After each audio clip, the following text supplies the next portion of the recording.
Well, spring is in the air. That means baseball. That means there's baseball at Jimmy John's Field. And as has become a tradition, every year before the season starts, I interview the manager of the Birmingham Bloomfield Beavers, Chris Newell. How you doing? Doing good, Ronnie. How are you? Good. This is like our 4th year doing this interview. It is, yeah. And time flies.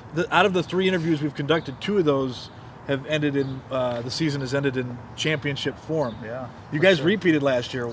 Talk to me about what that was like.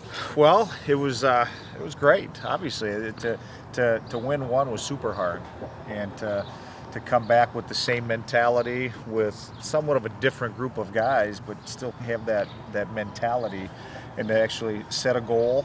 Anytime you set a goal and you go out and achieve it, it helps you sleep at night, and it gives you something to look forward to every day. And we super lucky, to say the least. Did you approach last season differently than the season before because you had already had a championship under your belt? No, not at all. In fact, it's one of those things you make a batch of cookies for the first time, you're probably going to screw it up, right? Probably burn them. Probably burn them. But once you get that recipe down, there's no excuse moving forward to not get it done the right way. So that being said, I didn't deviate away from anything from our first championship going into our second. Now, some of the players changed, but those players that I brought in kept or had the exact same mentality as the returning guys, and that's what I try to create as a winning culture, both on and off the field. Now, another thing that made last year special, I know, is that you had your father there. He was in the dugout with you for the. He was. Walk me through what that was like having your dad around for the championship run. Well, it started kind of bookend the season. It started with him as my opening night ring ceremony bench coach, as my honorary bench coach, and I put him in uniform and. And it was no easy task because the weather was horrible. The weather was terrible, but what a great night. I mean, I had my family there. My daughter was there. Obviously, my mentor, my best friend, and my dad was there. Ironically, that was the last time he ever put a baseball uniform on. For every little kid who picks up a bat or a glove and wants to play baseball, their dream is to not only play professional baseball, but to have their own baseball card. And you got a couple of them here. You've played in You've been playing baseball for a long time. You've had your fair share of baseball cards, but this one's special because, again, has your dad on the card, doesn't it? Yeah. What does there that mean? He is. No, let me ask you this. Which is cooler, the card with you with the championship or the card with you and your father? That's an easy one, right? Yeah, my dad. It's,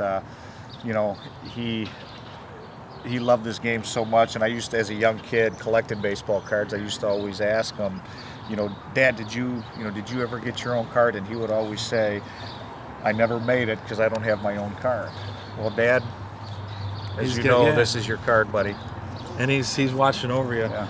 In addition to losing your dad, very interesting off season. Talk to me about what a lot of people may not know. You were approached by some major league organizations. Talk to me about what happened. Yeah, well, it was obviously that culminated, I think, in the success that we've had the last 3 years, but really especially the last 2 years.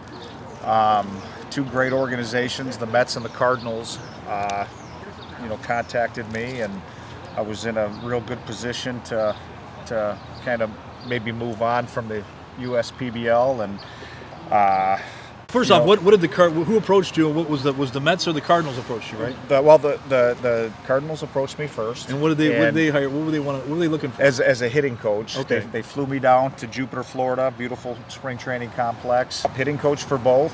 And it just, as time progressed, like I said, it just, as it got closer to the start of our season, it kind of made me want to kind of come back here. And then, listen, I'm beyond grateful and lucky to have those opportunities. And I think, God's got a plan for everybody, and my time isn't now. It's my time is to come back here and continue doing what we've been doing. And this is gorgeous. Andy has done an amazing job. Everybody in this league is first class. And what can you tell us about some of the changes that fans should expect? Still going to have 4 teams. You got the Diamond Hoppers. You got, of course, the Beavers, world champions, USPBL champions, Unicorns, and the Woolly Mammoths. 4 teams coming back. Yeah. Any news as far as more teams or more stadiums in the works? You know what? There is. I don't know if I'm necessarily educated enough to talk about what's going on, but I believe something is in the works, which is going to be exciting for everybody involved. But same coaching staff is back with the Unicorns. Paul Noce and the Diamond Hoppers. He's got a Von Joshua, longtime major league player and hitting coach. The Mammoths got they have Mark Wiedemeyer coming in, who was infield coach or defensive coach for the Nationals. Yeah, this is going to be great. Another reason it's going to be exciting for you is because the Beavers have a chance to do something that's never happened in minor league baseball, right? Independent minor league baseball. Independent minor league baseball, and that is? Yeah, we got a first franchise to three-peat. So if you win this year, it'll be the first time in history that's happened. It would be, yeah, and that means a lot. With the year right around the corner, opening day is upon us.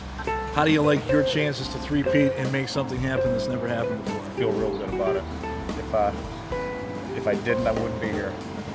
Well, I'm excited to hear more about your squad, and we're going to talk about your squad more in depth in episode 2 of my interview with manager of the Beavers, Chris Newell. And the second part of this interview will also be the second episode of my new series called Bird's Eye Interview, where we're going to put the goggles on you and we're going to zoom around here and check out some of the ball players as we interview you about your squad. And we're going to talk more about what kind of team you have, but more importantly, what kind of atmosphere is going to be found down here at Jimmy John's Field. So thanks for joining me, and thank you for joining me. Hope you liked this video. If you did, share it with your friends. Also, go over to my YouTube channel, hit that bell notification button. Go to my website. You can see a lot more videos there, ronrobinsonstudios.com as well. We'll see you next time. Go Beavers.